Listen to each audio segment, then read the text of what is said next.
Rezidenca ishte zhytur në heshtje kur ekzekutivi i vetmuar u kthye në shtëpi pas një tjetër dite me vendime të pamëshirshme.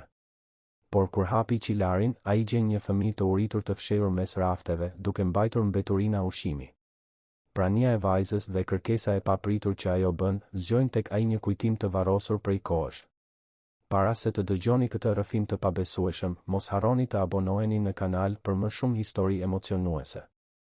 Rezidenca mbetej në heshtje absolute kur Viktor Dukagjini kaloi portën kryesore në orën 2 të mëngjesit.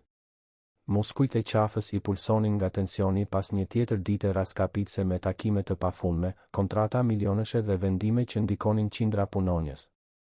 Në moshën 42 vjeç, ai kishte ndërtuar një perandori biznesi që shtrihej në gjithë Shqipërinë, por atë natë, si në shumë të tjera, ndjente peshën mbytëse të vetmisë.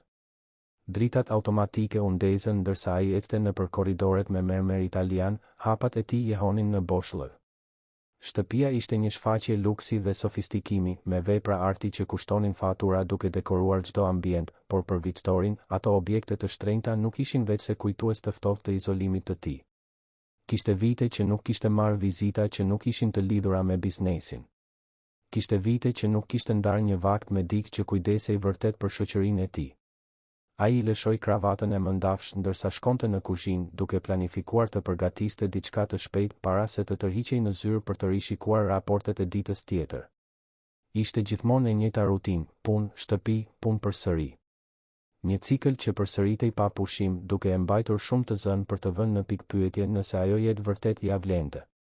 Por kur hapi derën e qilarit, një zhurmë e papritur e bëri të ndalonte papritur. Nuk ishte heshtja e zakonshme që e priste, por një fishkëllim e lehtë, sikur dikush po lëvizte mes produkteve të ruajtura. Viktori ndjeu një shkarkim adrenaline t'i përshkonte trupin. Pushtuesit nuk ishin diçka e re për burrat të pozicionit të tij shoqëror, dhe ai kishte kaluar tashmë situata të tensionuara që përfshinin tentativa rrëmbimi dhe vjedhje të sofistikuara. Në mënyrë instinktive, dora e tij u lëviz drejt celularit për të thirrur sigurinë private, por diçka e bëri të hezitonte. Zhurma ishte shumë delikate, pothuajse e butë, as pak e ngjashme me lëvizjet e papritura që do të bënte një kriminal. Kurioz dhe i kujdesshëm në të njëjtën kohë, Viktori ju afrua qilarit dhe hapi derën ngadalë. Ajo që pa brenda e la plotësisht të paralizuar. Mes rafteve të mbushura me produkte të importuara dhe përbërës të shtrenjtë, një vajzë bjonde rreth 17 vjeçare ishte ulur në tokë, rrobat e saj të grisura dhe të pista kontrastonin në mënyrë drastike me mjedisin e pastër përreth. Në duart e saj të vogla dhe të dridhura, ajo mbante një copë bukë që qartazi ishte forcuar prej ditësh, së bashku me mbeturina ushqimi që ishin destinuar për në kazan. Fëmia ngriti syt kur vuri re praninë e tij dhe Viktori mund të shihte se nuk kishte frikë në atë vështrim, vetëm një uri të dëshpëruar dhe një trishtim të thellë që nuk duhej të ekzistonte tek dikush kaq i ri. Faqet e saj ishin të thelluara, duke treguar kequshqyrjen, dhe rrobat e saj dukeshin sikur ishin përdorur për javë të tëra pa një ndërim të duhur. Ju lutem, vajza pëshpëriti me një zë të dobët dhe të ngjirur, mos e pushoni maman time nga puna. Këto fjalë e goditën Viktorin si një grusht në stomak. Fëmia nuk kishte ide se kush ishte ai, nuk e dinte se e gjithë ajo proni përkiste atij. Për të, ai ishte thjesht një tjetër i rritur i fuqishëm që mund të shkatëronte të vetmen burim jetese të familjes së saj me një vendim të thjeshtë. Viktori ul ngadalë, duke u përpjekur të mos e tremte vajzën më shumë se sa ishte tashmë. Si e ke emrin, pyeti me ton të butë, duke fshehur gjithë autoritetin që përdorte zakonisht në bizneset e tij. Olivia, ajo u përgjigj me turp, duke fshirë thërrimet e bukës në bluzën e saj të zbehur. Mamaja ime punon këtu duke pastruar gjithçka. Ajo tha se nuk duhej të vija, por ajo nuk është mirë, dhe unë isha shumë e uritur. Zëri i vajzës humbi në një përshpëritje pothuajse të padëgjueshme, sikur ajo të kishte frikë se fjalët e saj mund të shkaktonin edhe më shumë probleme për familjen e saj. Viktori ndjeu diçka të lëvizte brenda kraharorit, një ndjenjë e çuditshme që nuk e kishte provuar prej kohësh. Ishte sikur një derë e mbyllur prej kohësh në zemrën e tij po detyrohej të hapej. Ku është mamaja jote tani? Viktori pyeti, zëri i tij mbante një shqetësim të vërtetë që e befasoi. Olivia gëlltiti me vështirësi para se të përgjigjej. Ajo po fle atje ku mbahen rrobat e pista. Ka ditë që ajo nuk mund të hajë siç duhet, gjithmonë thotë se nuk ka uri në mënyrë që unë të mund të ha diçka. Por sot ajo humbi ndjenjat dhe nuk do që unë të thëras askënd sepse ka frikë të humbas punën. Fjalët e vajzës ishin si shigjeta të drejt për drejta në zemrën e Viktorit. Ai kishte ndërtuar pasurinë e tij duke shfrytëzuar çdo mundësi biznesi, por kur nuk kishte ndaluar të mendonte për njerëzit që punonin pa pushim për të mbajtur botën e tij të funksiononte në mënyrë perfekte. Për të, punonësit ishin numra në një listë pagash, jo qenie njerëzore me luftërat dhe nevojat e tyre. Mund të më çosh tek ajo, Viktori pyeti, duke shtrirë dorën për të ndihmuar Olivien të ngrihej. Vajza hezitoi për një moment, qartazi e ndar mes nevojës për të mbrojtur maman e saj dhe frikës për të mos iu bindur urdhrave që kishte marrë. Më në fund, ajo pranoi me një tundje koke dhe u ngrit me vështirësi, këmbët e saj dridheshin për shkak të dobësisë. Ndërsa ecnin nëpër korridoret e rezidencës, Viktori nuk mund të pushonte së vëzhguari Olivien. Mënyra se si ajo lëvizte, gjithmonë duke parë poshtë, sikur të përpiqej të bëhej e padukshme, zbulonte një fëmijë që kishte mësuar shumë herët të mos shqetësonte të rriturit.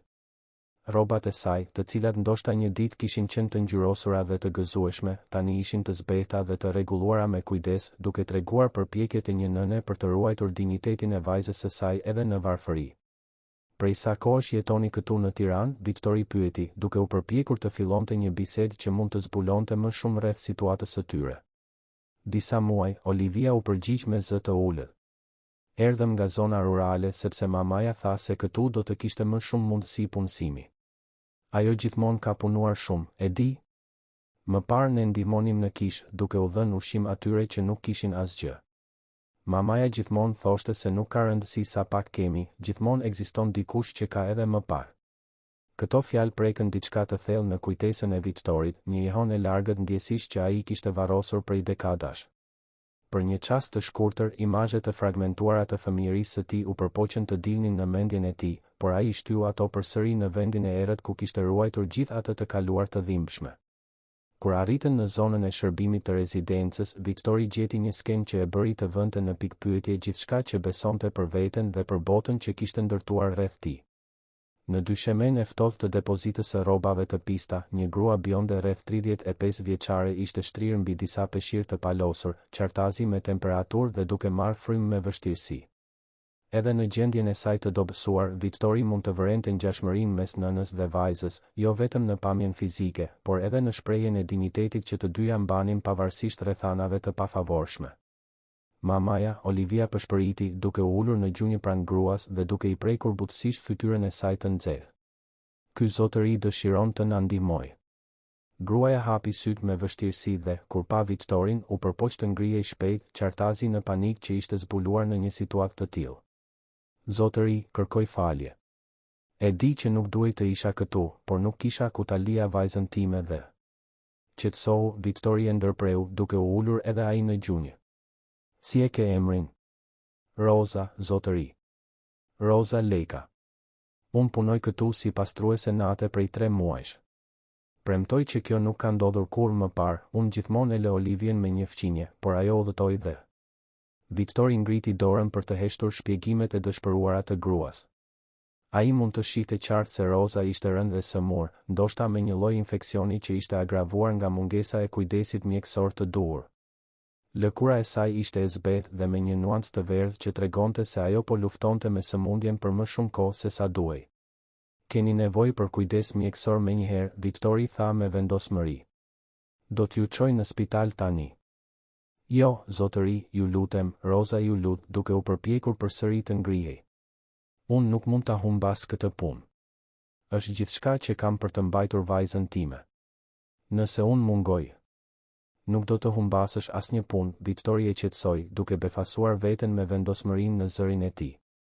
Por tani duhet të kujdesesh për veten, ose nuk do të mund të punosh askund. Për herë të parë pas vitesh, Viktori ndjeu se po bënte diçka vërtet të rëndësishme, diçka që shkonte përtej numrave në një fletë llogarie ose fitimeve tremujore. Ndërsa e ndihmonte Rozën të ngrihej dhe thirri shoferin e tij personal, ai nuk mund ta imagjinonte se ajo natë do të ndryshonte jo vetëm jetën e tyre, por do të zbulonte edhe një të kaluar që ai kishte tentuar ta harronte prej dekadash. Rruga deri në spital ishte e heshtur, e ndërprer vetëm nga frymëmarrja e mundimshme e Rozës dhe pëshpëritjet e shqetësuara të Olivies. Victori vëzhgonte nënën dhe vajzën në pasqyrën e pasme, një ndjenjë e çuditshme po rritej në kraharorin e tij. Ishte sikur po shihte për herë të parë realitetin që gjithmonë kishte ekzistuar rreth tij, por që ai kishte zgjedhur ta injoronte në kërkimin e tij obsesiv për sukses financiar. Kur arritën në spitalin privat më të shtrenjtë të Tiranës, Victori nuk hezitoi të përdorte gjithë ndikimin e tij për të siguruar që Roza të merrte kujdes të menjëhershëm dhe të cilësisë së parë. Ai qëndroi në sallën e pritjes me Olivien, e cila u ngjesh në karrigen pranë tij, qartazi e trembur nga mjedisi luksoz dhe nga profesionistët e shëndetësisë që përkuleshin para Victorit sikur të ishte mbretëror. Zotëri, Olivia përshpëriti pas një periudhe të gjatë heshtjeje, nëse mamaja duhet të qëndrojë këtu, kush do të paguajë? Ne nuk kemi para për mjek kaq të shtrenjtë.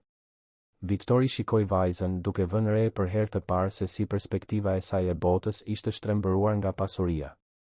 Për të, kostoja e trajtimit mjekësor ishte e parëndësishme, por për atë familje, përfaqësonte një borxh të pashlyeshëm që mund të shkatëronte çdo shans për të rindërtuar jetën e tyre. Mos u shqetëso për këtë, ai tha butësisht. Unë do të kujdesem për gjithçka. Olivia e shikoi me një shprehje mirënjohjeje aq të pastër dhe intensive saqë Victori ndjeu zemrën t'i shtrëngoi. Kur ishte hera e fundit që dikush e kishte parë në atë mënyrë? Kur ishte hera e fundit që veprimet e tij kishin shkaktuar lehtësim të vërtet në vend të thjesht frikës ose interesit financiar? Kaluan orë para se mjeku të dilte më në fund nga dhoma e urgjencës me një shprehje serioze. Victori u ngrit menjëherë, Olivia duke u kapur pas dorës së tij me një forcë befasuese për dikë kaq të vogël. Si është ajo? Victori pyeti, duke u përgatitur për më të keqen. Ishte për pak, mjeku u përgjigj, duke tundur kokën. Pneumonia e avancuar, dehidrim i rënd dhe shenja keqëshyrie kronike. Nëse do të kishit vonuar edhe disa orë për ta sjellë, gjendja mund të kishte qenë e pakthyeshme. Olivia filloi të qante në heshtje, duke u kapur edhe më fort pas dorës së Victorit. Ai u ul për t'u bërë në nivelin e saj, një gjest që nuk e kishte bërë kur më parë me asnjë fëmijë. Mamaja jote do të jetë mirë, ai tha me një siguri që as ai vetë nuk e dinte nga vinte. Ajo është e fortë dhe tani po merr kujdesin më të mirë të mundshëm. Ndërsa prisnin që Roza të zgjohej nga sedacioni, Victori dhe Olivia qëndruan në sallën e pritjes. Vajza përfundoi duke fjetur mbështetur tek ai dhe për herë të parë pas dekadash, Victori provoi një ndjenjë paqeje që parat nuk kishin mundur kur ta blinin. Duke parë atë fëmijë të pambrojtur në krahët e tij, ai filloi të vënte në pikpyetje jo vetëm prioritetet e tij, por të gjithë strukturën e vlerave mbi të cilën kishte ndërtuar jetën e tij. Ai nuk e dinte ende, por ajo do të ishte vetëm nata e parë nga shumë net që do të ndryshonte përgjithmonë kuptimin e tij për atë që vërtet ka rëndësi në jetë. Dhe as nuk e imagjinonte se e kaluara që ai kishte tentuar të varroste ishte gati të rishfaqej në një mënyrë që do të lidhte jetët e tyre në mënyra të paimagjinueshme. Dita po agonte kur Roza më në fund u zgjua dhe me të një sër zbulimesh që do të transformonin përgjithmonë fatin e atyre tre njerëzve kaq të ndryshëm, por që fati I kishte bashkuar atë natë në dukje të zakonshme në qilarin e një rezidence të heshtur. Drita e butë e agimit hynte në përdritaret e spitalit kur Roza më në fund hapi sy. Vizioni I saj ishte I turbull, por pak nga pak po fokusohej në mjedisin përreth saj. Dhoma ishte luksoze, as pak e ngjashme me spitalet publike ku kishte kaluar herë të tjera. Mure të qarta, pajisje moderne dhe një krevat aq I rehatshëm saqë për një moment ajo mendoi se po ëndërronte. Mamaja, zëri I Olivies e solli plotësisht në realitet. Vajza e saj ishte ulur në një poltron pranë krevatit, syt e kuq nga të qarat dhe vëzhgimi. E dashur, Roza përshpëriti duke shtrirë dorën e dridhur për të prekur fytyrën e vajzës. Je mirë? Çfarë ndodhi? Ku jemi? Para se Olivia të mund të përgjigjej, dera e dhomës u hap dhe Victori hyri duke mbajtur 2 filxhan kafeje dhe një lëng për Olivien. Roza e vëzhgoi me vëmendje, duke u përpjekur të përpunonte praninë e atij burri elegant që qartazi nuk I përkiste të njëjtës botë me to. Si ndihesh? Victori pyeti, duke ju afruar krevatit me kujdes, sikur të kishte frikë ta tremte. Roza u përpoq të ulej, por një val marramendjeje e bëri të hiqte dorë. Zotëri, unë nuk kuptoj çfarë po ndodh. Olivia më tha se ju na keni sjell këtu, por kjo nuk mund të jetë e vërtetë. Ne nuk kemi si të paguajmë një vend si ky. Nuk duhet të shqetësohesh për këtë, Victori u përgjigj, duke vendosur lëngun në tavolinën pranë Olivies. E rëndësishme tani është shërimi yt. Por zotëri, Roza këmbënguli, zëri I saj ende I dobët por I mbushur me shqetësim, unë duhet të punoj. Nëse nuk shfaqem për të pastruar shtëpinë. Shtëpia që ti pastron është imja, Viktori zbuloi qetësisht. Roza heshti për një moment duke përpunuar këtë informacion. Sytë e saj u mbushën me lot dhe ajo mbuloi fytyrën me duar. Oh, Zoti I madh. Zotëri Dukagjini, kërkoi miliona falje. Olivia nuk duhej të ishte atje, e di që theva të gjitha rregullat dhe nëse ju doni të më pushoni nga puna. Ndalo, Viktori e ndërpreu, zëri I tij më I fortë tani. Ti nuk do të pushosh nga puna. Dhe nuk ke pse të kërkosh falje për kujdesin ndaj vajzës tënde kur ishe e sëmur. Olivia ju afrua krevatit dhe mbajti dorën e mamas. Mamaja, ai është ndryshe nga pronarët e tjerë që ke pasur.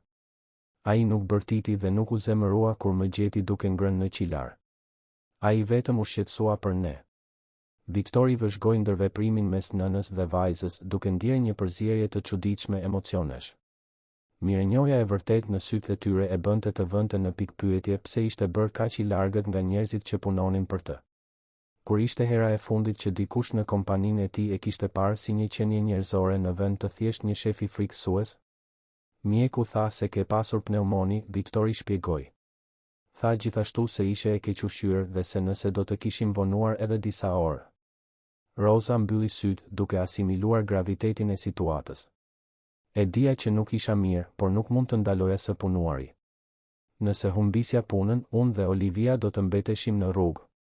Prej sa kohësh po kaloni vështirësi, Viktori pyeti, duke tërhequr një karrige për të ulur më afër krevatit. Roza hezitoi para se të përgjigjej.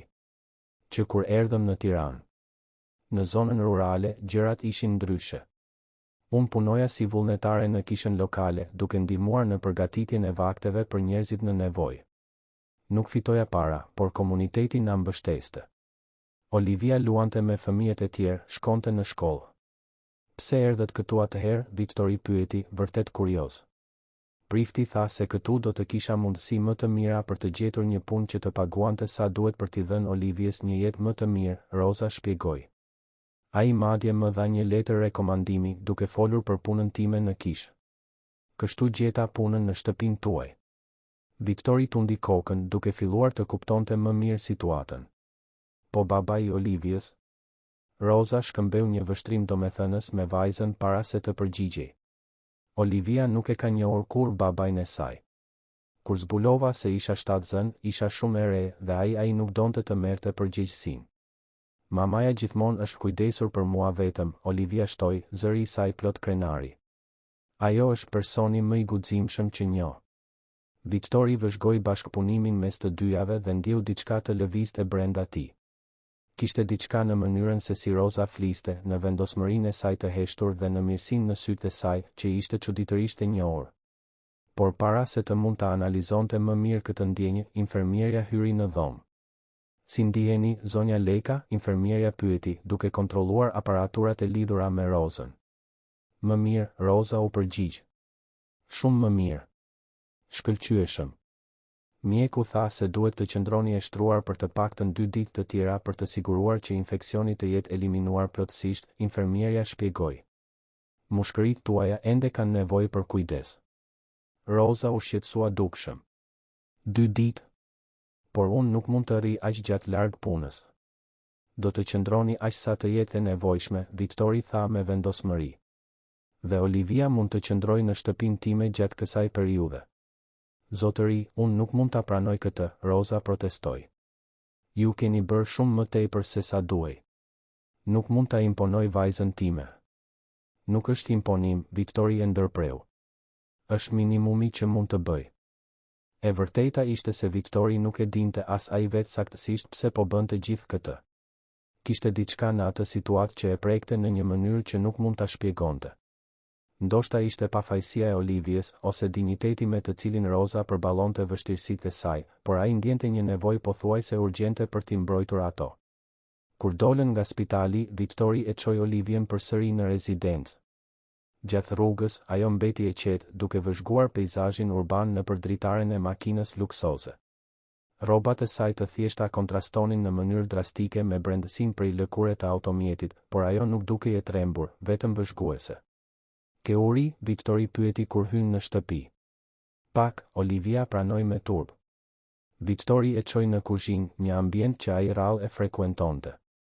Pjesa më e madhe e vakteve të tij përgatitej nga punonjësit ose porositeshin nga restorante të shtrenjta.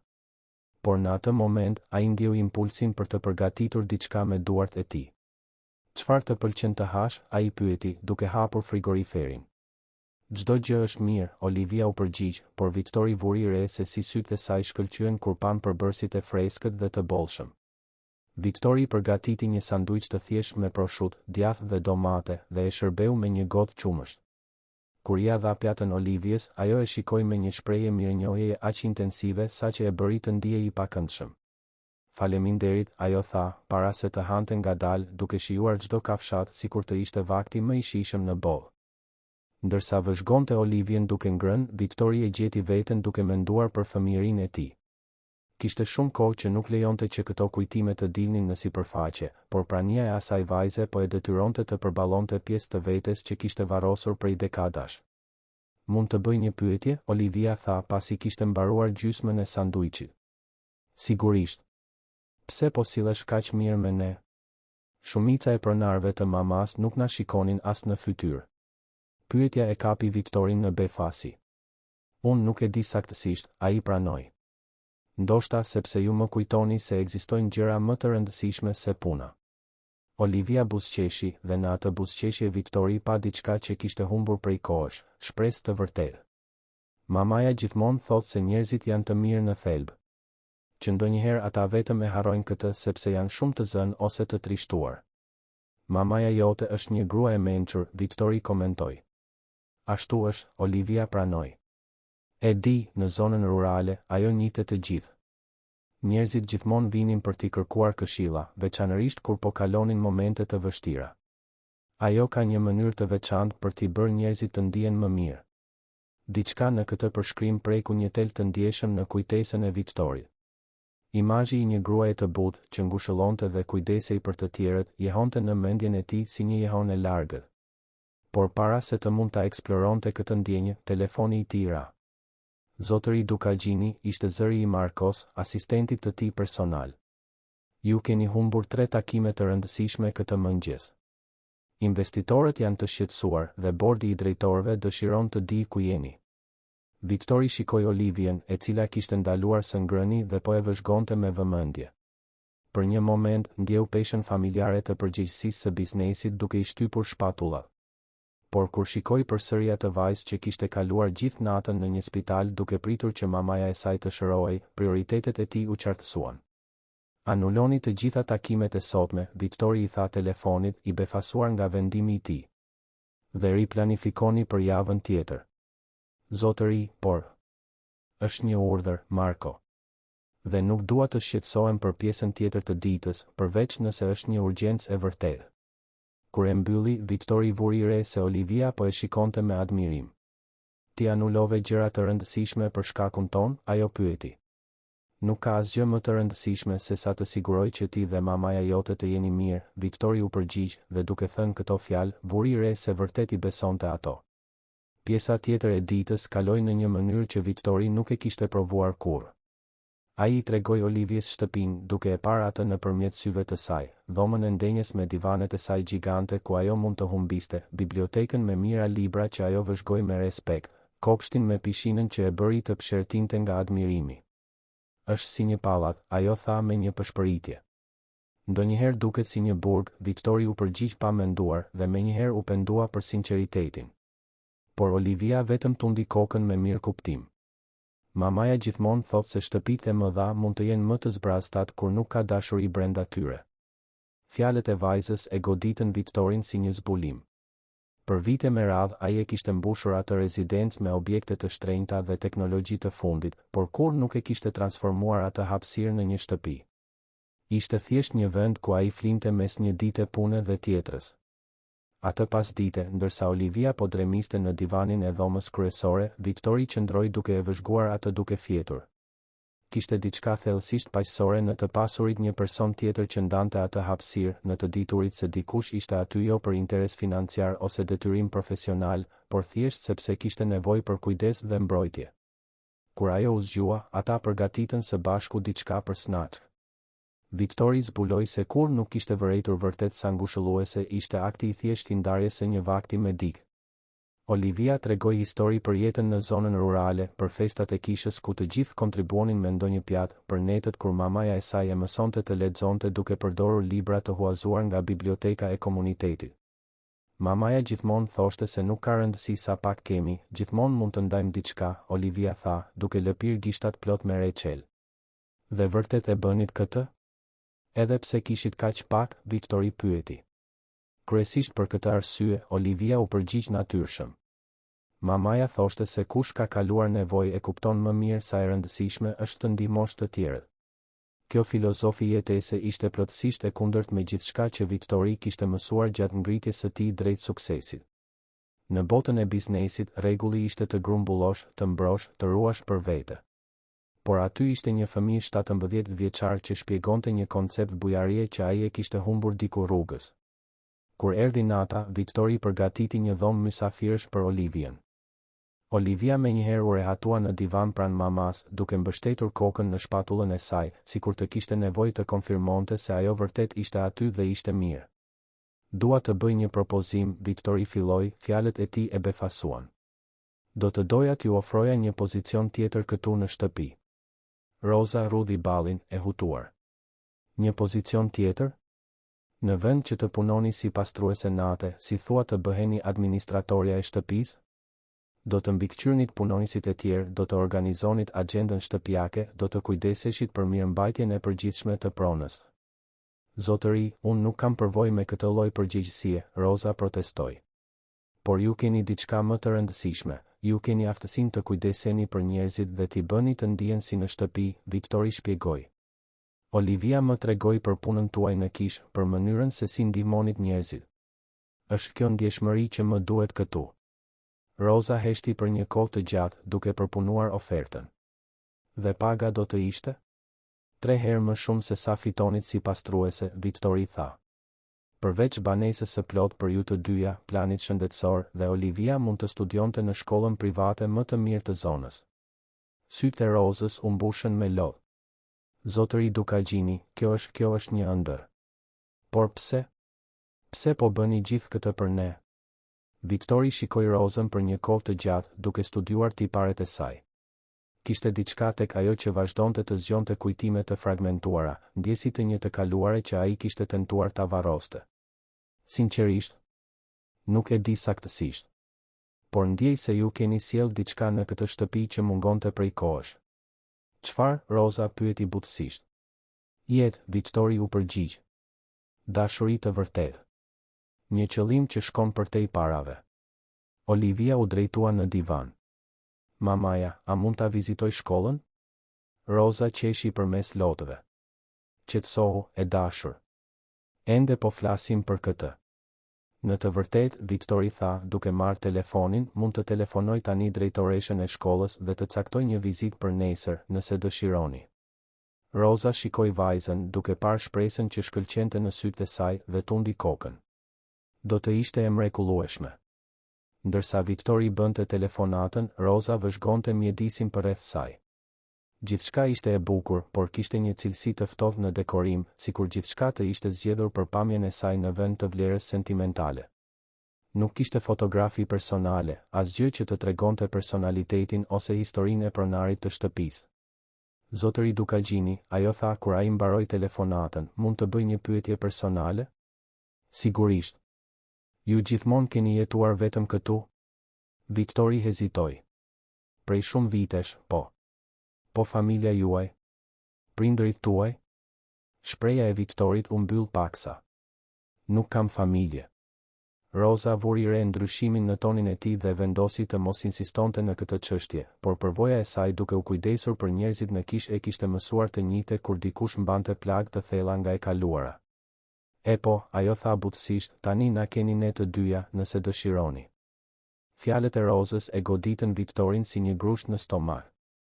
Prej sa kohësh askush nuk ishte ofruar të bëhej pjesë e jetës së tij pa dashur diçka në këmbim. Prej sa kohësh dikush e shihte atë si më shumë se sa thjesht një burim parash ose pushteti?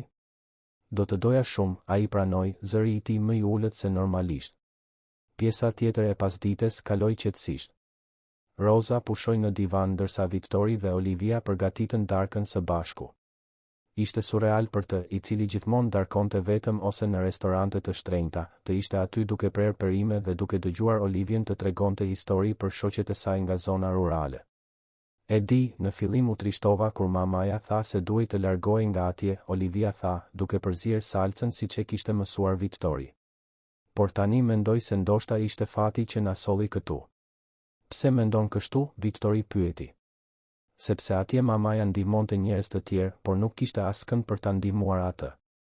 Këtu ajo të ka ty. Thjeshtësia me të cilën Olivia i shihte gjërat vazhdonte të impresiononte Victoryn.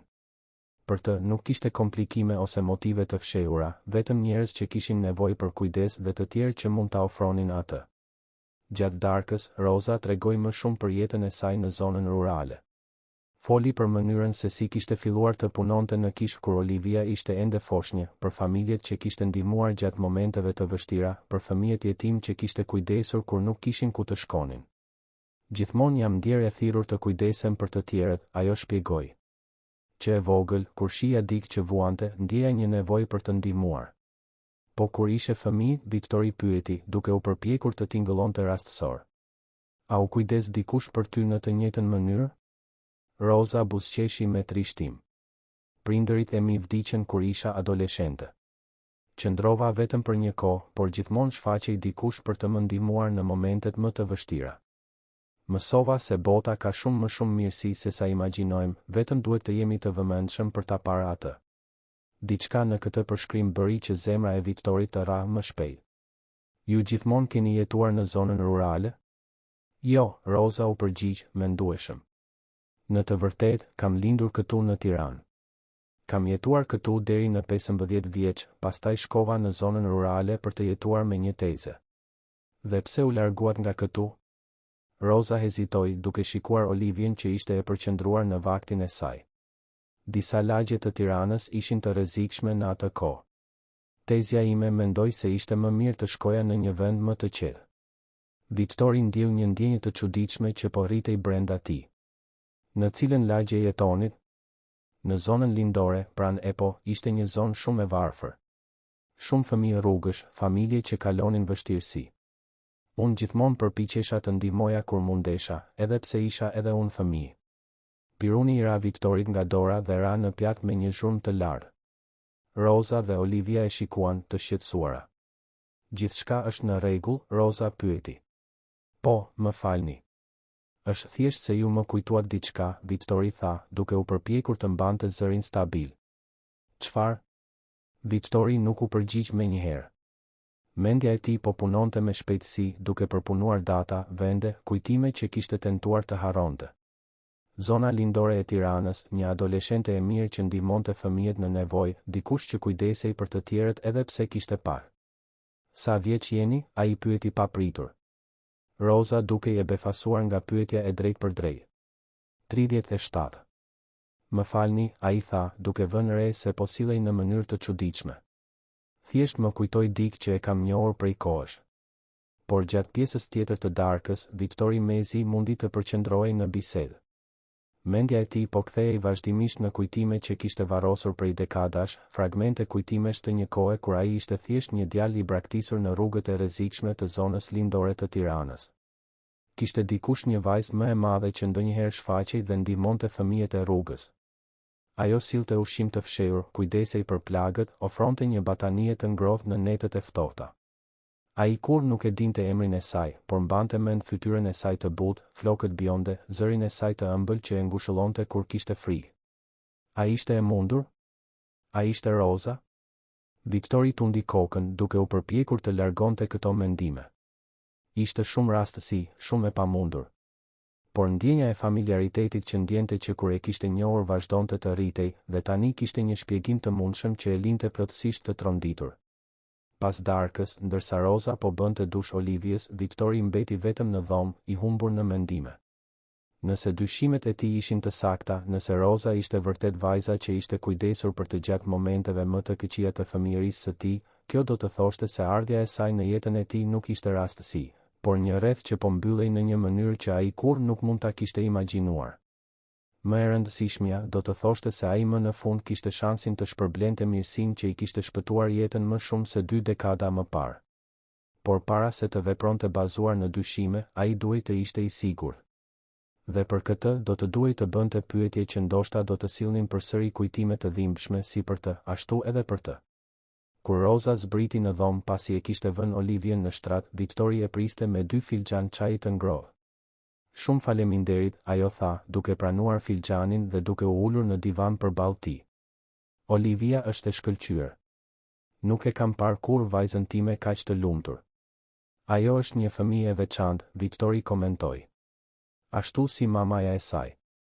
Roza buzëqeshi, e skuqur. Zotëri Dukagjini. Victor, ai e ndërpreu. Ju lutem, më thirrni Victor. Victor, ajo përsëriti, sikur po provonte emrin. Mund të pyes diçka për ju tani? Sigurisht. Ju përmendët se nuk keni familje. Por të gjithë kanë familje, edhe nëse nuk jetojnë së bashku. Vërtet nuk keni askënd? Victori heshti për një kohë të gjatë, duke debatuar brenda vetes nëse duhej të hapte atë derë që e kishte mbajtur mbyllur për aq kohë. Jo, ai tha më në fund. Prindërit e mi më braktisën kur isha shumë i vogël. U rrita në rrugët e zonës lindore të Tiranës derisa gjeta një vend në një jetimore kur isha 9 vjeç. Roza pothuajse e la filxhanin e çajit të binte. Ju jeni rritur në rrugë? Nga 5 deri në 9 vjeç, Victori konfirmoi duke vëzhguar me kujdes reagimin e saj. Ato ishin vitet më të këqija të jetës sime.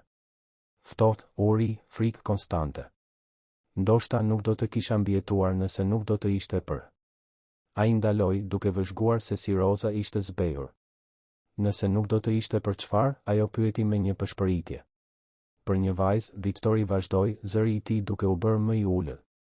Një vajzë pak më e madhe se unë, e cila ndonjëherë shfaqej dhe kujdesej për fëmijët që nuk kishin askën. Ajo kurrë nuk tha emrin e saj, por unë gjithmonë mbaja mend fytyrën e saj. Flokë bjonde, sy të butë dhe një zë që mund ta bënte çdo fëmijë të ndihej i sigurt. Lotët filluan t'i rrokullisen në fytyrën e Rozës. Victor, ajo pëshpëriti, sa vjeç jeni? 42. Roza bëri llogaritjet shpejt dhe lotët e saj u intensifikuan. Zoti madh, ajo murmuriti. Je ti e vërtet ti. Victori ndjeu zemrën t'i ra më shpejt. Më mban mend? Një djalë i vogël, shumë i holl, me sy të mëdhenj dhe të trishtuar, Roza tha përmes lotëve. Ti gjithmonë fshieshe pas ndërtesave të braktisura, por kur më shije duke ardhur me ushqim, vrapoje të më takoje. Ti kur nuk flisje shumë, por kishe këtë mënyrë për të më parë sikur të isha një engjëll. Victori u ngrit nga divani dhe u ul në gjunjë para Rozës, duke i kapur duar. Ti më shpëtove jetën, ai tha, zëri i tij i mbytur. Jo një herë, por disa herë. Nëse nuk do të ishe ti, unë do të isha zhdukur në statistikat e fëmijëve të rrugës. Dhe unë kur nuk e dija çfarë ndodhi me ty, Roza qau. Kur ndalova së të parë në atë zonë, u shqetësova. Mendova se ndoshta gjeta një vend në jetimore, Victori shpjegoi. Që aty shkova në një familje birsuese, studiova, punova, ndërtova gjithë këtë. Por kur nuk të harrova. Kur nuk harrova mirësinë që tregove kur kisha më shumë nevojë. Roza preku fytyrën e Victorit me butësi, sikur po shihte djalin që ai kishte qenë. Ti e bër një burr kaq i suksesshëm, ajo tha me krenari. Gjithmonë e dija që ishe i veçantë. Dhe ti vazhdove të ishe i njëjti person bujar që ke qenë gjithmonë, Victori u përgjigj. Duke u kujdesur për Olivien, duke ndihmuar në kish, duke qenë drita në jetën e njerëzve të tjerë. Ata qëndruan aty për një moment, duke thithur madhështinë e atij ribashkimi. Djali i braktisur dhe vajza që e kishte shpëtuar, të bashkuar pas më shumë se 2 dekadash nga një rastësi që dukej shumë e pamundur për të qenë reale. Tani kuptoj, Roza tha më në fund. Kuptoj pse po bën gjithë këtë për ne. Ti po shpërblen. Jo, Victori e korrigjoi butësisht. Nuk po shpërblej. po bëj më në fund atë që gjithmonë kam dashur të bëj, të kujdesem për ty ashtu siç ti u kujdese për mua. Tani është radha ime të jem drita në jetën tënde. Atë natë, për herë të parë që kur ishte bërë i rritur, Viktori nuk u ndje vetëm në boll. Ai kishte një familje, jo të gjakut, por të zgjedhjes dhe të zemrës. Dhe për herë të parë pas dekadash, e ardhmja duke i plot mundësi që shkonin shumë përtej suksesit financiar. Në javët që pasuan zbulimin, jeta në rezidencën Dukagjini kaloi transformime që asnjëri prej të treve nuk i kishte parashikuar. Roza mori zyrtarisht postin e saj të ri si administratore e pronës, por prania e saj ndryshoi shumë më tepër se sa thjesht organizimin e shtëpisë. Viktori zbuloi se të kishte një familje të vërtet do të thoshte shumë më tepër se sa thjesht ndarja e të njëjtës hapësirë. Në mëngjes, ai zgjohej nga tingulli i të qeshurave që vinin nga kuzhina, ku Roza dhe Olivia përgatitnin mëngjesin së bashku. Aroma e bukës së shtëpisë dhe kafes së freskët kishte zëvendësuar heshtjen e ftohtë që gjithmonë kishte karakterizuar mëngjeset e tij të vetmuara. Mirë mëngjes, Viktori tha, duke hyrë në kuzhinë një mëngjes, ende duke rregulluar kravatën. Mirë mëngjes, Olivia u përgjigj me gëzim, duke vrapuar për ta përqafuar. Ishte bërë një ritual mëngjesi që Viktori e priste me padurim. Roza u kthye nga soba, duke buzëqeshur. Kafeja është pothuajse gati. Olivia insistoi të bënte petulla speciale për ty. Speciale si, Viktori pyeti, me shaka. Me formë zemre, Olivia njoftoi me krenari, duke treguar tiganin ku petullat po skuqeshin në forma të papërsosura, por qartazi të bëra me dashuri. Viktori ndjeu zemrën t'i ngrohej. Gjatë gjithë viteve të jetës së tij të rritur, mëngjeset e tij fillonin me raporte financiare dhe thirrje urgjente. Tani fillonin me përqafime dhe petulla në formë zemre të bëra nga një fëmijë që e shite atë si familje. Janë petullat më të bukura që kam parë ndonjëherë, ai tha, dhe pas sytë e Olivies të shkëlqenin nga krenaria. Ndërsa hanin mëngjesin së bashku, Roza e informoi Viktorin për rregullimet që po bënte në rutinën e shtëpisë. Kam riorganizuar oraret e të gjithë punonisëve në mënyrë që të punojnë gjatë ditës, ajo shpjegoi. Kështu ju mund të pushoni vërtet në mbrëmje kur ktheheni në shtëpi. Dhe si reaguan ata ndaj ndryshimeve, Viktori pyeti. Po, në fillim ishin pak të hutuar për të marrë urdhra nga dikush që deri vonë ishte një punonise si ata, Roza pranoi. Por kur shpjegova se ndryshimet ishin për të përmirësuar mjedisin e punës për të gjithë, ata u përshtatën mirë. Viktori tundi kokën, i impresionuar me mënyrën se si Roza kishte menaxhuar tranzicionin. Ajo kishte një aftësi natyrale për të udhëhequr paqen autoritare, diçka që ai kishte luftuar për ta mësuar për vite me radhë në botën korporative. Kam edhe një lajm tjetër, Roza tha, me një buzëqeshje misterioze. Kam arritur të bind zonjën Maria, kuzhinieren, të më mësoj disa receta speciale. Mendova se do të ishte mirë nëse do të mund të kishim darka të vërteta shtëpiake ndonjëherë. Darka shtëpiake, Viktori përsëriti, sikur koncepti ishte i çuditshëm për të. E di, ushqim i bërë me dashuri, të gjithë ulur së bashku duke folur për ditën, Olivia shpjegoi, sikur të ishte gjëja më natyrale në botë. Si një familje e vërtetë. Fjala familje ende shkaktonte një reagim intensiv tek Viktori. Për aq kohë ai kishte besuar se familja ishte diçka që ai thjesht nuk mund ta kishte, një luks i rezervuar për njerëzit që nuk e kishin filluar jetën në rrugë. Por aty ishte ai, duke zbuluar se familja kishte shumë më pak të bënte me gjakun dhe shumë më tepër të bënte me zgjedhjet e përditshme të kujdesit dhe dashurisë. Më vonë atë mëngjes, Viktori ishte në zyrën e tij kur Marko, asistenti i tij personal, erdhi për takimin javor. Por diçka në sjelljen e Markos dukej ndryshe, ai ishte më i tensionuar se normalisht. Zotëri Dukagjini, Marko filloi me hezitim, më duhet të flas me ju për disa shqetësime që janë shfaqur në zyrë.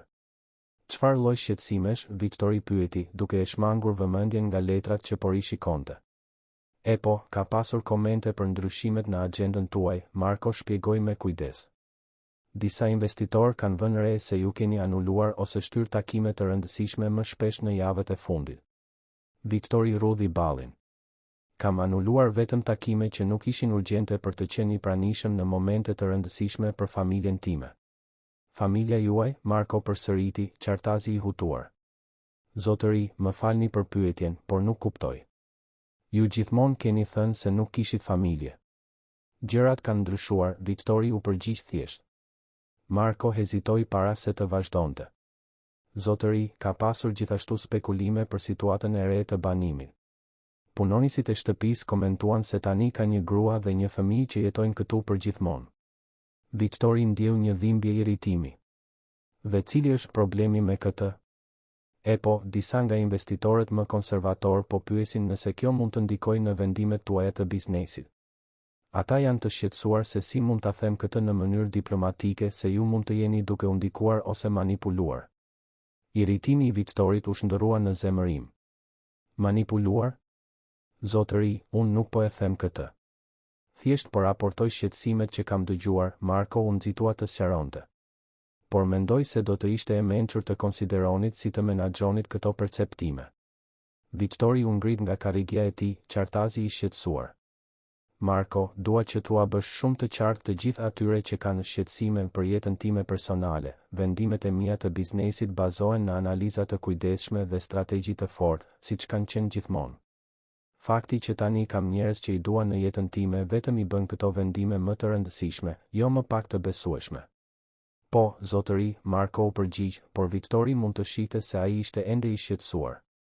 Pasi Marko doli, Victori qëndroi vetëm në zyrën e tij, duke menduar për atë që kishte dëgjuar. Ishte naive nga ana e tij të mendonte se ndryshime kaq të rëndësishme në jetën e tij personale do të kalonin pa u vënë re në botën e biznesit. Por sugjerimi se Rosa dhe Olivia mund ta manipulonin e shqetësonte thellësisht. Atë pasdite, kur arriti në shtëpi, Victori gjeti Rosën në kopsht me Olivian, duke e mësuar atë të mbillte lule në një kopsht të vogël që kishin përgatitur së bashku. Si ishte dita jote? Rosa pyeti, duke vënë re menjëherë se diçka po shqetësonte Victorin. Interesante, Victori u përgjigj, duke vëzhguar Olivian të përqendruar në mbjelljen me kujdes të një fidan të vogël. Duket se situata jonë e re familjare po shkakton komente në zyrë. Rosa rudhi ballin, e shqetësuar. Çfarë lloj komentesh? Victori hezitoi, duke mos dashur ta shqetësonte pa nevojë. Thjesht disa njerëz që vënë në pikpyetje nëse vendimet e mia të biznesit mund të ndikohen nga fakti që ju të dyja jeni në jetën time. Rosa u ngrit ngadalë, duke fshirë dhe u ngaduar. Victor, nëse prania jon këtu po ju shkakton probleme. Jo, Victori e ndërpreu me vendosmëri. Ju nuk jeni problemi. Problemi janë njerëzit që nuk mund të kuptojnë se të kesh një familje më bën një burr më të mirë, jo më të keq. Olivia ngriti syt nga mbjellja e saj. Pse njerëzit nuk besojnë se familjet janë të mira? Pyetja e pafajshme e vajzës e bëri Victorin të kuptonte sa e shtrembëruar ishte perspektiva e botës së biznesit. Mendoj se disa njerëz kanë harruar se paratë dhe suksesi janë mjete për të ndërtuar një jetë më të mirë, jo qëllimi final. Mamaja gjithmonë thot se puna është e rëndësishme, por njerëzit që i duam janë më të rëndësishëm, Olivia komentoi, duke u kthyer te lulet e saj. Mamaja jote është shumë e mençur, Victori tha, duke shikuar Rosën me admirim. Atë natë, pasi Olivia shkoi të flinte, Victori dhe Rosa u ulën në verandë, duke vëzhguar yjet. Kishte një qetësi në ato momente që Victori nuk e kishte provuar kur më parë, por edhe një përgjegjësi të re që ndonjëherë e linte të ankthshëm. Rosa, ai tha më në fund, më duhet të dish se mund të ketë sfida përpara. Njerëz që vënë në pikpyetje motivet tona, duke u përpjekur të krijojnë probleme. Po pendohesh? Rosa pyeti butësisht. Kur? Victori u përgjigj pa hezitim. Por dua që të jesh e përgatitur. Bota e biznesit mund të jetë mizore me njerëzit që ata i shohin si kërcënime për status quo. Rosa u kthye për ta parë në sy. Victor, kam kaluar vite duke u kujdesur për njerëz që shoqëria i kishte braktisur. Jam përballur me gjykime, kritika dhe njerëz që mendonin se po humbisja kohë duke u kujdesur për njerëz që nuk ja vlenin. Nëse kam mësuar diçka, është se kur po bën gjën e duhur, gjithmonë do të ketë njerëz që përpiqen të të dekurajojnë. Dhe çfarë bëje kur ndodhte kjo? Vazhdoja të bëja gjën e duhur, Rosa u përgjigj me një buzëqeshje. Dhe mbaja mend se opinionet e njerëzve që nuk e njohin zemrën time nuk përcaktojnë kush jam unë. Victori i mbajti dorën, duke ndier një forcë dhe mençuri që shkonte shumë përtej viteve të saj. Si u bëre kaq e fortë? Mendoj se bëhesh i fortë kur duhet të jesh i fortë për të tjerët, Rosa u përgjigj. Kur lindi Olivia, e dija se ajo kishte nevojë për një nënë që nuk do të hiqte dorë kur, edhe kur gjërat të bëheshin të vështira. Kjo më mësoi se ne gjithmonë kemi më shumë guxim se sa imagjinojmë. Dhe tani, Victori pyeti. Tani ju të dy jeni familja ime, Roza tha thjesht. Dhe unë mbroj familjen time. Në javët në vijim, Victori filloi të zbatonte disa ndryshime në qasjen e tij profesionale. Në vend që të anulonte takime të rëndësishme, ai filloi t'i caktonte ato në mënyrë më efikase, duke siguruar që të mund të ishte i pranishëm për momentet e rëndësishme në shtëpi pa kompromentuar bizneset e tij. Roza, nga ana e saj, filloi të shoqëronte disa aspekte të bizneseve të Victorit, jo nga ambicie personale, por për të kuptuar më mirë botën që zinte aq shumë nga koha dhe energjia e tij. Perspektiva e saj unike, e ardhur nga vite duke u kujdesur për njerëz në vështirësi, filloi të ndikonte në disa nga vendimet filantropike të kompanisë së Victorit. Po sikur të krijonin një program për të ndihmuar nënat beqare të gjenin punë të qëndrueshme, Roza sugjeroi gjatë një darke. Ju keni kaq shumë kompani, duhet të keni nevojë për punonjës në sektor të ndryshëm. Victori ndaloi së ngrëni duke e konsideruar idenë. Do të ishte një program pilot interesant. Mund të ofronim trajnim, mbështetje për kujdesin ndaj fëmijëve. Dhe ndjekje psikologjike, Roza shtoi. Shumë nga këto gra mbartin trauma që ndikojnë në aftësinë e tyre për të punuar në mënyrë të qëndrueshme. Olivia, e cila po dëgjonte bisedën me vëmendje, tha, kjo do të thotë se fëmijë të tjerë si unë mund të kenë nëna që nuk duhet të shqetësohen kaq shumë. Saktësisht, Victori u përgjigj duke i buzëqeshur. Mamaja jote po më mëson se bizneset më të mira janë ato që ndihmojnë njerëzit. Ishte në atë moment që Victori vuri re se Roza po bënte shumë më tepër se sa thjesht administronte shtëpinë e tij. Ajo po e ndihmonte atë të rizbulonte qëllimin pas suksesit të tij, duke i kujtuar se fuqia dhe pasuria kishin vlerë reale vetëm kur përdoren për të përmirësuar jetën e njerëzve të tjerë. Por jo gjithçka do të ishte kaq e thjeshtë.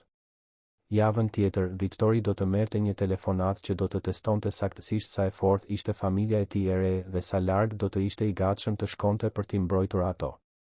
Telefonata erdhi nga një gazetar investigativ i njohur për ekspozimin e skandaleve që përfshinin biznesmen të pasur. Zotëri Dukagjini, zëri në telefon ishte thellësisht serioz, do të doja t'ju jepja mundësinë të komentonit disa informacione që kanë arritur tek ne rreth jetës tuaj personale të fundit. Victori ndjeu stomakun t'i fundosej. Çfarë lloj informacionesh? Informacione për një grua dhe një fëmijë që jetojnë në shtëpinë tuaj dhe për ndryshime të dyshimta në modelet tuaja të biznesit. Disa njerëz po sugjerojnë se mund të ketë aspekte të diskutueshme në këtë situatë. Të diskutueshme si, Victori pyeti, zëri i tij duke u bërë rrezikshmërisht i ulët. E po, një burr i pasur beqar që papritur strehon një grua në vështirësi financiare dhe vajzën e saj, disa mund ta interpretojnë këtë në mënyra të ndryshme. Do të dëshironit të sqaronit natyrën e kësaj marrëdhënieje para se të publikojmë shkrimin ton? Victori e kuptoi menjëherë çfarë po ndodhte. Dikush po shpërndante me dashje insinuata keqtashse për familjen e tij, duke u përpjekur të krijonte një skandal ku nuk ekzistonte asnjë. Mund të di kush po i jep këto informacione? Victori pyeti. Burimet tona janë konfidenciale, por janë njerëz të afërt me rrethin tuaj të biznesit, gazetari u përgjigj. Victori e mbylli telefonin me zemërim, por edhe me vendosmëri. Tani ai e dinte se dikush në rrethin e tij profesional po përpiqej të përdorte lumturinë e tij personale kundër tij. Por ata nuk kishin ide sa i fortë ishte bërë ai që kur kishte gjetur familjen e tij të vërtetë. Ishte koha për t'i treguar botës se Victor Dukagjini jo vetëm që kishte gjetur dashurinë e vërtetë, por që ishte i gatshëm të luftonte për të me gjithë forcën që kishte ndërtuar gjatë dekadave të suksesit në biznes. Lufta sapo kishte filluar, por kësaj radhe, Victori nuk do të luftonte vetëm. Artikulli u botua në mëngjesin pasardhës dhe Victori ndjeu zemrën t'i fundosej kur lexoi titujt sensacionalist që shtrembëronin plotësisht realitetin e familjes së tij. Milioneri beqar dhe familja misterioze që ndryshoi pasurinë e tij, shkruaj në titullin kryesor, i ndjekur nga spekulime dashakeqe rreth motiveve të vërteta pas marrëdhënies. Victori ishte në zyrën e tij kur Roza telefonoi, zëri i saj dridhej. Victor, e pe? E pash, ai e ndërpreu, duke vënë re se ajo po qante. Ku je? Në shtëpi, me Olivian. Ajo dëgjoi disa fëmijë të shkollës duke komentuar për artikullin. U kthye në shtëpi duke pyetur nëse ishim njerëz të këqij. Victori mbylli syt, duke ndier një zemërim që prej kohësh nuk e kishte provuar. Po shkoj në shtëpi tani. Mos dilni nga atje, mos u përgjigjuni telefonave nga numra të panjohur. Gjatë gjithë rrugës deri në rezidencë, Victori mendoi si të mbronte familjen e tij nga ajo situatë. Ai kishte përballuar shumë betejë në botën e biznesit, por kur një që përfshinte njerëzit që i donte. Kësaj radhe nuk ishte vetëm për para ose pushtet, ishte për të mbrojtur lumturinë dhe dinjitetin e dy personave që i kishin dhënë kuptim të vërtet jetës së tij. Kur arriti në shtëpi, gjeti Rozën në dhomë, duke përqafuar Olivien, e cila qante në heshtje. Skena i theu zemrën. Ajo vajzë, që kishte ardhur në jetën e tij duke sjellë vetëm gëzim dhe dashuri, tani po vuante për shkak të njerëzve mizor që nuk mund të pranonin se diçka e mirë mund të ekzistonte pa motive të fshehura. Eja këtu, Victori tha butësisht, duke hapur krahët. Olivia vrapoi drejt tij dhe Victori e ngriti, duke e ulur në divan pranë Rozës. Pse po thon njerëzit gjëra të këqija për familjen ton? Olivia pyeti, sytë e saj të kuq nga të qarat. Victori mori frym thellë para se të përgjigjej. Ndonjëherë, kur njerëzit nuk kuptojnë dashurinë e vërtet, ata shpikin shpjegime të këqija për diçka që është e mirë. Por ne e dim se familja jon është e mirë, Roza tha, duke i kaluar dorën në flokët e vajzës. Dhe kjo është ajo që ka rëndësi. Jo për mua, Victori tha me vendosmëri. Nuk do të lejoj që ju të vuani për shkak të ignorancës dhe ligësisë së njerëzve të tjerë. Roza e shikoi e shqetësuar. Victor, çfarë po mendon të bësh? Do të sqaroj të vërtetën, Victori u përgjigj. Do të tregoj historinë tonë të vërtetë që nga fillimi. Njerëzit meritojnë të dinë si u njohëm, pse ju jeni në jetën time dhe çfarë do të thotë vërtet të kesh një familje. Je i sigurt? Roza pyeti. Kjo do të thotë të ekspozosh të kaluarën tonë, të flasësh për kur jetoje në rrugë, për si të ndihmova unë. Është pikërisht kjo që dua që njerëzit të dinë, Victori tha. Dua që të kuptojnë se kjo nuk është një histori për një burr të pasur që përfiton nga një grua e pambrojtur. Është historia e një djali të humbur që ritakoi personin që i shpëtoi jetën, dhe si dashuria e vërtet mund të transformojë çdo gjë. Atë pasdite, Victori thiri një konferencë shtypi. Kundër këshillave të Marcos dhe avokatëve të tij, ai vendosi të fliste personalisht për familjen e tij dhe historinë e tij. Salla e eventeve të kompanisë së Victorit ishte plot me gazetar, bloger dhe njerëz kurioz. Kamera televizive dhe pajisje transmetimi live zinin gjithë hapësirën e disponueshme. Victori kishte insistuar që Roza dhe Olivia nuk kishin nevojë të ishin të pranishme, por të dyja donin ta mbështesnin. Mirdita, Victori filloi, zëri i tij i fortë dhe i qartë. Kam thirrur këtë konferencë për të sqaruar informacione të pasakta që janë botuar për familjen time. Ai bëri një pauzë, duke parë drejt për drejt kamerat. Po, thash, familja ime. Roza Leka dhe vajza e saj Olivia nuk janë njerëz që kanë përfituar nga pasuria ime. Janë familja që unë kur nuk mendova se mund ta kisha. Victori filloi të tregonte historinë e tij që nga fillimi, pa hequr detajet e vështira të fëmijërisë së tij në rrugë. Ai përshkroi si Roza, atëherë një adoleshente, rrezikoi sigurinë e saj për të kujdesur për fëmijët e braktisur, duke përfshirë edhe atë vetë. Kur gjeta Olivien në qilarin e shtëpisë sime, duke kërkuar mbeturinë ushqimi, nuk pash një mundësi shfrytëzimi, Victori tha, zëri i tij i mbushur me emocion. Pash një fëmijë në të njëjtën situatë të dëshpëruar ku kisha qenë unë më shumë se 30 vjet më parë. Dhe kur takova Rozën përsëri, nuk pash një grua që përpiqej të përfitonte nga pasuria ime. Pash të njëjtin person të mirë që më kishte shpëtuar jetën kur isha thjesht një djalë i frikësuar dhe i vetmuar. Salla ishte në heshtje të plotë. Edhe gazetarët më cinik dukeshin të prekur nga sinqeriteti i dukshëm i Victorit. Doni të dini të vërtetën për familjen time, Victori vazhdoi. E vërteta është se ato më shpëtuan përsëri. Unë kisha ndërtuar një perandori financiare, por jetoja në një burg emocional. Roza dhe Olivia më mësuan se suksesi pa dashuri është thjesht një formë e sofistikuar e dështimit. Një gazetar ngriti dorën. Zotëri Dukagjini, disa kritikë sugjerojnë se këto ndryshime në jetën tuaj personale mund të ndikojnë negativisht në bizneset tuaja. Si përgjigjeni kësaj? Victori buzëqeshi për herë të parë gjatë konferencës. Bizneset e mia nuk kanë qenë kur më mirë. Kur ke njerëz që i do për t'i mbrojtur dhe për t'u kujdesur, vendimet e tua bëhen më të rëndësishme, jo më pak. Ti punon jo vetëm për të grumbulluar pasuri, por për të ndërtuar një trashëgimi që ka kuptim. Një tjetër gazetar pyeti, po akuzat se zonja Leka dhe vajza e saj janë të interesuara vetëm për pasurinë tuaj? Victori u irritua dukshëm nga pyetja. Rosa Leka kaloi vitet e jetës së saj duke u kujdesur për njerëz që nuk kishin asgjë për të ofruar në këmbim, përveç mirënjohjes. Ajo më njohu kur unë nuk kisha asgjë përveç frikës dhe urisë. Nëse ajo do të kishte dashur të përfitonte nga dikush përpara, do të kishte zgjedhur një person shumë të ndryshëm.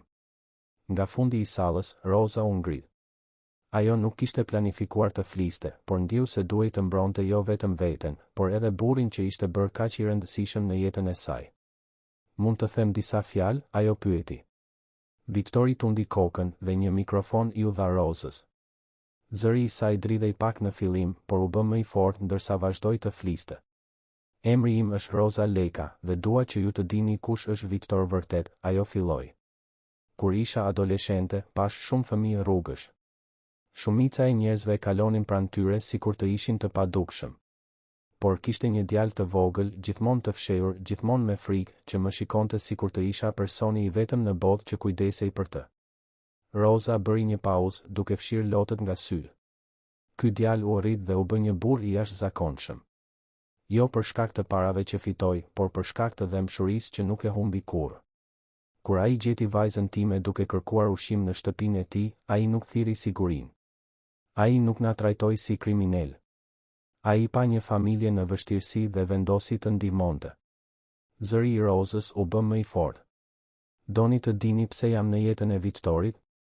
Sepse ai është i njëjti djalë i sjellshëm që njoha 30 vjet më parë, vetëm se tani ka fuqinë të bëjë një ndryshim në jetën e njerëzve të tjerë. Dhe unë dua ta ndihmoj atë ta bëj këtë. Olivia, e cila kishte qëndruar e qetë deri atëherë, gjithashtu u ngrit. Mund të flas edhe unë? Victori tundi kokën duke buzëqeshur përmes lotëve që tani i rrokulliseshin lirshëm në fytyrë. Unë jam Olivia, ajo tha në mikrofon, zëri i saj i vogël por i vendosur. Dhe Victor nuk është vetëm një burr i pasur që na ndihmoi. Ai është babai im tani, edhe pse nuk është babai im i gjakut. Ai më përqafon kur kam makthe, më ndihmon me detyrat e shtëpisë dhe më bën të ndihem e sigurt. Njerëzit që po thon gjëra të këqija për familjen tonë nuk na njohin. Nëse do të na njihnin, do të dinin se jemi të lumtur së bashku. Heshtja në sallë u thye nga disa duartrokitje spontane. Edhe gazetarët me përvojë dukeshin të emocionuar nga thjeshtësia dhe sinqeriteti i fjalëve të vajzës. Victori ju afrua mikrofonit përsëri. Kam edhe diçka për të thënë, ai njoftoi. Rosa, Olivia, doni të vini këtu? Të dyja ju afruan dhe Victori i kapi dorën secilës. Dua që të gjithë të dinë se po filloj procesin zyrtar të birësimit të Olivias. Me pëlqimin e Rosës, ajo do të bëhet ligjërisht vajza ime. Reagimi ishte i menjëhershëm dhe intensiv. Blicet e kamerave shkrepën, gazetarët bërtitën pyetje, por Victori kishte sy vetëm për familjen e tij. Dhe dua të njoftoj gjithashtu, ai vazhdoi, se unë dhe Rosa do të martohemi. Rosa e shikoi e befasuar, ata kishin folur për martesë, por ajo nuk priste që ai ta njoftonte publikisht në atë mënyrë. Nëse ajo pranon, Victori shtoi duke i buzëqeshur Rosës. Po, Rosa përshpëriti, pastaj më lart, po, pranoj. Olivia bërtiti nga gëzimi dhe i përqafoi të dy, duke krijuar një imazh që do të publikohej në gazetat e gjithë Shqipërisë, një familje e bashkuar nga dashuria, duke festuar bashkimin e tyre para një bote që kishte tentuar të shkatëronte lumturinë e tyre. Në ditët që pasuan, reagimi publik ishte jashtëzakonisht pozitiv. Historia e vërtetë e Victorit, Rosës dhe Olivias preku zemrat e miliona njerëzve që panë në të një provë se dashuria e vërtetë ende ekzistonte, edhe në një botë cinike. Kompanitë filluan të kontaktonin duke dashur të lidhnin markat e tyre me historinë frymëzuese të familjes Dukagjini. Programet televizive ftuan Victorin të fliste për mënyrën se si familja kishte transformuar perspektivën e tij për biznesin dhe jetën. Më e rëndësishmja, programi pilot që Rosa kishte sugjeruar për të ndihmuar nënat beqare mori një interes masiv. Kompanitë të tjera donin të krijonin programe të ngjashme dhe investitorët u ofruan të financonin zgjerimin e idesë. E kupton çfarë ndodhi? Victori i tha Rosës një natë, ndërsa vëzhgonin Olivien duke luajtur në kopsht. U përpoqën të përdornin lumturinë tonë kundër nesh, por përfunduan duke amplifikuar mesazhin tonë për gjithë botën. Ndoshta kjo duhej të ndodhte, Rosa u përgjigj mendueshëm. Ndoshta historia jon duhet të njihet jo vetëm nga ne, por nga të gjithë njerëzit që kanë humbur shpresën në dashurinë e vërtetë. Victori tundi kokën duke e tërhequr Rozën më afër. E di cila është pjesa më e mirë e gjithë kësaj? Çfarë? Që nuk ka rëndësi sa njerëz e njohin tani historinë tonë. Ajo që vërtet ka rëndësi është se çdo natë kthehem në shtëpi duke e ditur se kam një familje që më do për atë që jam, jo për atë që kam. Roza Buzqeshi. Dhe çdo mëngjes zgjohem duke e ditur se kam gjetur jo vetëm djalin që shpëtova shumë vite më parë, por burrin që më shpëtoi mua. Atë natë, ndërsa e vendosën Olivien në shtrat, ajo bëri një pyetje që përmblidhte gjithçka. Tani që të gjithë e njohin historinë tonë, a jemi ende një familje speciale? Victori u ul në gjunjë pranë shtratit të saj. Jemi edhe më speciale, sepse tani e dim se dashuria jon është mjaft e fortë për të përballuar çdo gjë. Edhe njerëzit që thonë gjëra të këqija? Edhe njerëzit që thonë gjëra të këqija, Victori konfirmoi. Sepse kur ke një familje të vërtetë, asgjë tjetër nuk ka rëndësi.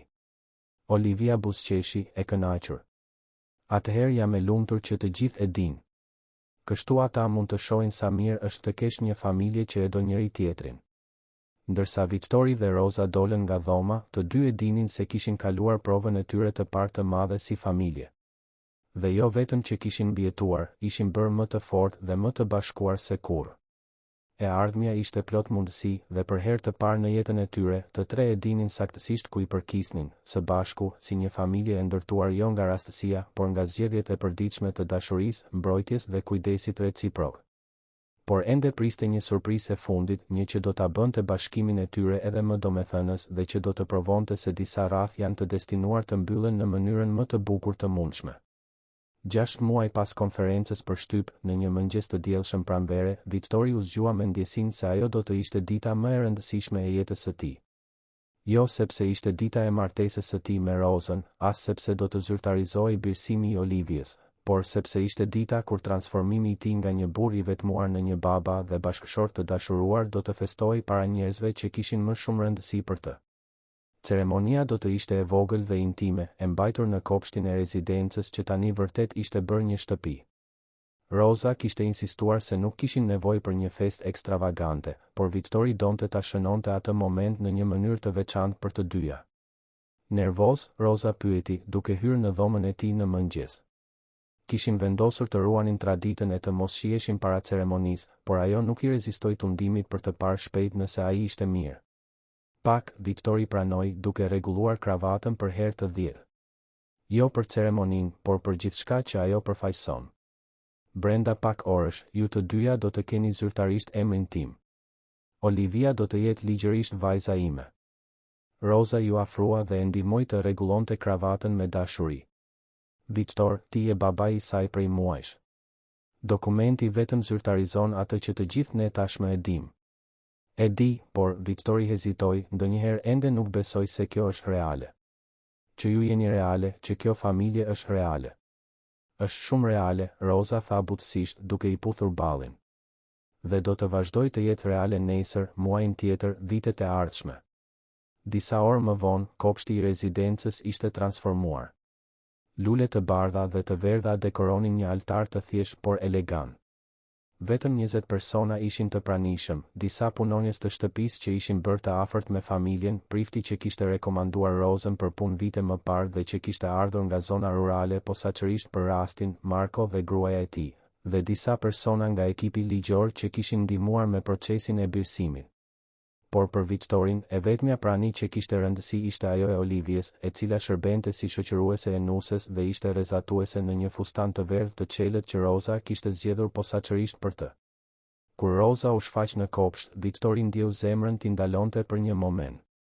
Ajo mbante një fustan të thjeshtë por elegant, ngjyrë krem, me lule natyrale në flokë. Nuk ishte ekstravaganca që parat mund të blinin, por bukuria natyrale e një gruaje që kishte gjetur lumturinë e saj të vërtetë. Je e mrekullueshme, Victori pëshpëriti kur ajo ju afrua altarit. Edhe ti, ajo u përgjigj, duke buzëqeshur përmes lotëve të gëzimit. Prifti, një burr i moshuar me sy të butë, filloi ceremoninë me fjalë që prekën thellë të gjithë të pranishmit. Jemi këtu sot për të festuar jo vetëm bashkimin e Victorit dhe Rozës, por formimin zyrtar të një familjeje që tashmë ekziston në zemër prej muajsh, ai tha. Kjo është një histori ribashkimi, e rrathëve që mbyllen, e dashurisë që të i kalon kohën dhe rrethanat. Kur erdhi koha për betimet, Victori kishte përgatitur fjalë me kujdes, por kur shikoi Rozën dhe Olivien, vendosi të fliste drejt për drejt nga zemra. Roza, ai filloi, zëri i tij dridhej paksa, 30 vjet më parë ti shpëtove jetën e një djali të humbur. Sot, ti po shpëton shpirtin e një burri që kishte harruar si të donte. Premtoj të jem burri që ti meriton, babai që Olivia meriton, dhe të përdor gjithë suksesin që kam ndërtuar për të krijuar një jetë plot dashuri dhe qëllim për familjen tonë. Roza fshiu lotët para se të bënte betimet e saj. Victor, kur isha adoleshente dhe kujdesesha për fëmijët e rrugës, gjithmonë e dija se secili prej tyre ishte i veçantë, por kur nuk imagjinova se vite më vonë do të ritakoj një prej tyre si një burr kaq të jashtëzakonshëm. Ti më dhe jo vetëm siguri dhe ngushëllim, por edhe shansin të jem pjesë e diçkaje më të madhe. Premtoj të jem pranë teje në të gjitha vështirësitë dhe të festoj me ty të gjitha gëzimet. Pastaj erdhi momenti që të gjithë prisnin, zyrtarizimi i birësimit të Olivies. Gjykatësi përgjegjës për procesin ishte i pranishëm për të kryer ceremoninë speciale. Olivia, gjykatësi tha, duke ju drejtuar vajzës që praktikisht shkëlqente nga lumturia, a e kupton çfarë do të thotë të birësohesh zyrtarisht nga Victor? Po, Olivia u përgjigj me entuziazëm. Do të thotë se ai është babai im përgjithmonë, edhe nëse ndodh diçka. Do të thotë se unë kam një familje të plot tani. Dhe Victor, gjykatësi vazhdoi, a i kupton përgjegjësitë që po merr përsipër duke birësuar Olivien si vajzën tuaj? Plotësisht, Victori u përgjigj, duke u ulur në gjunjë për të qenë në nivelin e Olivies. Olivia, premtoj të dua dhe të të mbroj si vajzën time, sepse ti je vajza ime. Premtoj të jem i pranishëm për çdo moment të rëndësishëm të jetës tënde, të mbështes ëndrat e tua dhe të jem pranë teje sa herë të kesh nevojë. Olivia i u hodh në krahët e tij. Të dua, babi. Ajo fjalë, babi, e goditi Victorin me një forcë emocionale që e bëri të qante hapur. Të gjithë të pranishmit ishin të emocionuar, disa gjithashtu qanin duke dëshmuar atë moment dashurie të pastër dhe të vërtetë. Kur ceremonitë zyrtare mbaruan, festa e vogël vazhdoi në kopsht.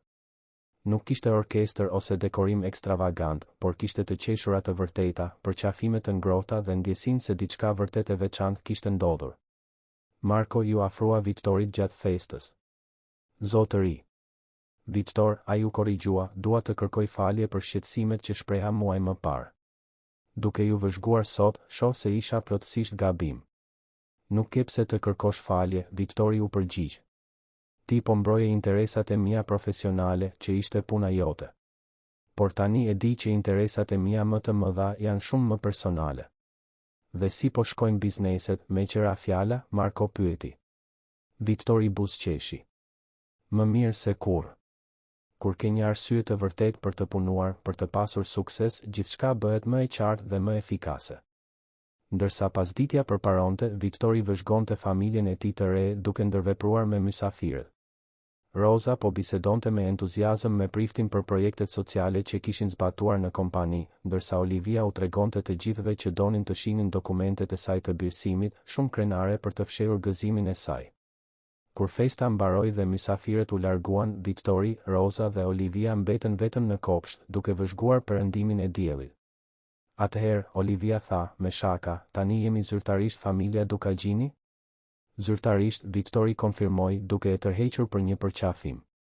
Dhe çfarë do të bëjmë tani? Ajo pyeti. Victori dhe Roza shkëmbyen një vështrim domethënës. Ata kishin folur për të ardhmen shumë përtej asaj dite të veçantë. E po, Roza tha, babai yt dhe unë po mendonim të zgjeronim programin ton të ndihmës për nënat beqare. Ndoshta të hapnim qendra të reja në qytete të tjera. Dhe Victori shtoi, po mendonim gjithashtu të krijonim një jetimore speciale, një vend ku fëmijët e braktisur të mund të merrnin jo vetëm kujdes bazë, por dashuri të vërtetë ndërsa prisnin familje birësuese. Sytë e Olivies u ndriçuan. Si vendi ku jetove kur ishe i vogël, por më mirë? Shumë më mirë, Victori konfirmoi. Një vend ku asnjë fëmijë nuk ndihet i humbur ose pa shpresë. Mund të ndihmoj? Olivia pyeti seriozisht. Mund të luaj me fëmijët më të vegjël dhe t'u tregoj atyre se familjet e vërteta ekzistojnë? Victori ndjeu zemrën t'i shtrëngoi nga krenaria. Vajza e tij, në moshën 17 vjeçare, tashmë kuptonte rëndësinë e ndihmës ndaj të tjerëve që kalonin vështirësi të ngjashme me ato që ajo kishte përballur. Sigurisht që mundesh, ai u përgjigj. Në të vërtetë, ti do të jesh një nga personat më të rëndësishëm të projektit. Kush më mirë për t'u treguar fëmijëve të tjerë se fundet e lumtura janë të mundshme? Atë natë, pasi Olivia fjeti, Victory dhe Rosa u ulën në verandë, tani si burr e grua zyrtar, duke reflektuar mbi udhëtimin e jashtëzakonshëm që i kishte çuar deri aty. Ndonjëherë mendoj, Rosa tha, duke mbështetur kokën në shpatullën e Victorit, si do të ishte jeta jonë nëse unë nuk do të kisha hyrë në atë qilar atë natë. Nuk mund ta imagjinoj as, Victori u përgjigj.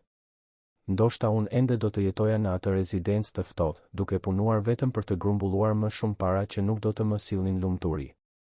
Dhe unë ende do të luftoja për të mbijetuar, e shqetësuar si të kujdesesha për Olivien vetëm, Rosa shtoi. Por nuk ndodhi kështu, Victori tha, duke i puthur kokën. Dhe tani kemi një jetë të tërë përpara për të ndërtuar gjëra të mrekullueshme së bashku.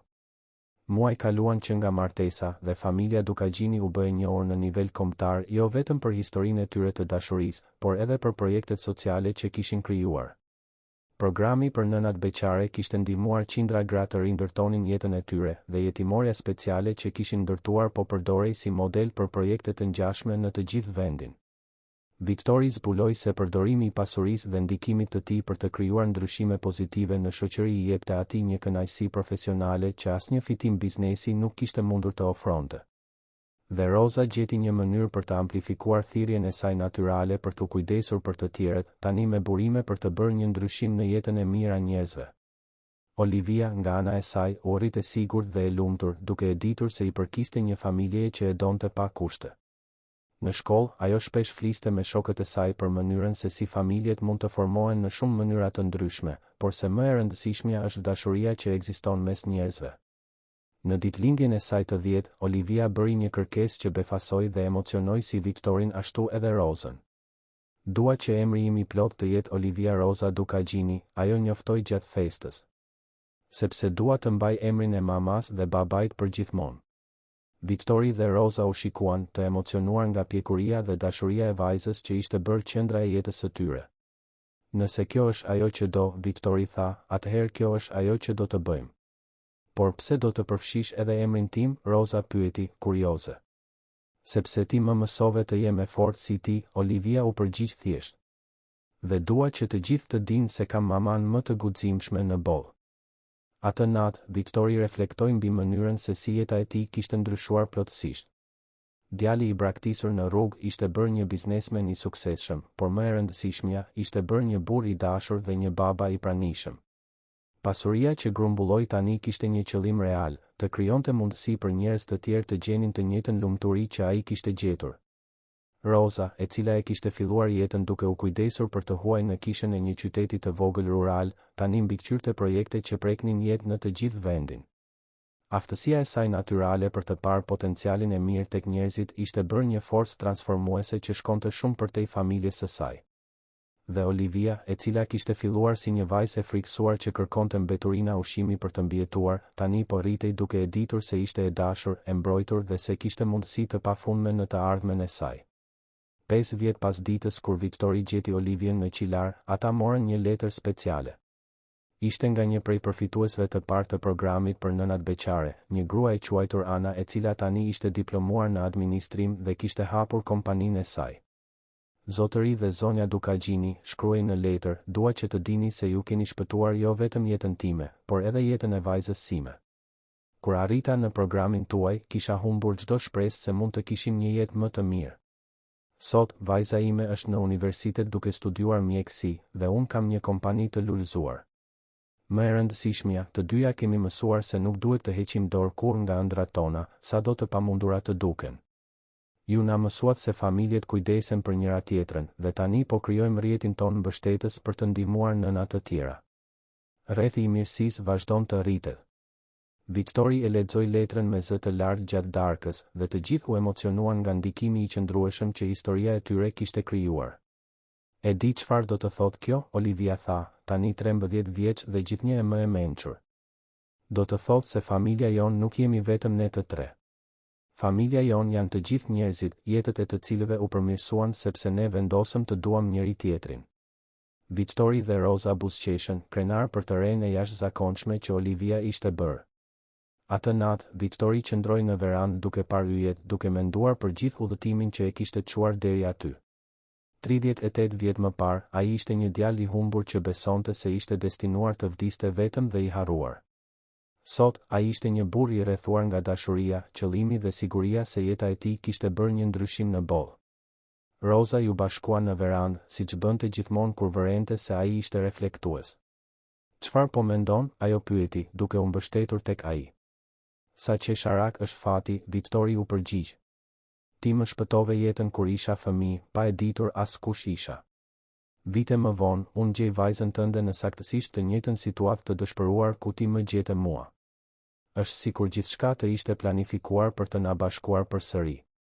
"Ndoshta ishte," Rosa tha butësisht. "Ose ndoshta kështu funksionon dashuria, ajo gjithmonë gjen një rrugë kthimi në shtëpi."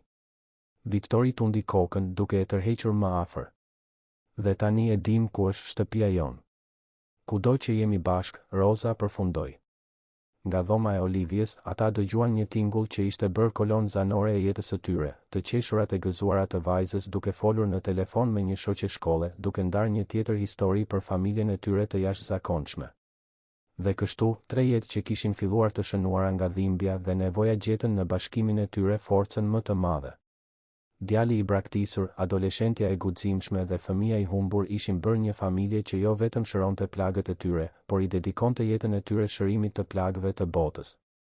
Në rezidencën e tij që më në fund ishte bërë një shtëpi e vërtet, Victor Dukagjini flinte çdo natë duke e ditur se kishte gjetur të vetmen pasuri që vërtet kishte rëndësi, dashurinë e pakushtëzuar të një familjeje të ndërtuar jo nga rastësia, por nga zgjedhjet e përditshme të kujdesit, mbrojtjes dhe përkushtimit reciprok.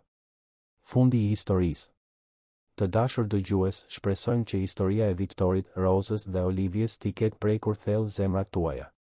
Ky udhëtim i jashtëzakonshëm na kujton se dashuria e vërtet mund të transformojë çdo jetë dhe se familja nuk përcaktohet nga gjaku, por nga zgjedhjet që bëjmë për t'u kujdesur për njëri tjetrin. Nëse kjo histori ju emocionoi aq sa ne na emocionoi kur e treguam, mos harroni të abonoheni në kanalin ton për më shumë rrëfime që eksplorojnë bukurinë dhe kompleksitetin e marrëdhënieve njerëzore. Lëreni një pëlqim nëse historia e Victorit, Rosës dhe Olivies ju frymëzoi të besoni në fuqinë transformuese të dashurisë dhe na tregoni në komente historitë tuaja të familjeve që u formuan përmes mirësisë dhe kujdesit reciprok. Çdo ditë sjellim rrëfime unike që festojnë aftësinë njerëzore për të kapërcyer vështirësitë përmes dashurisë. Mos humbisni përmbajtjet tona të ardhshme emocionuese.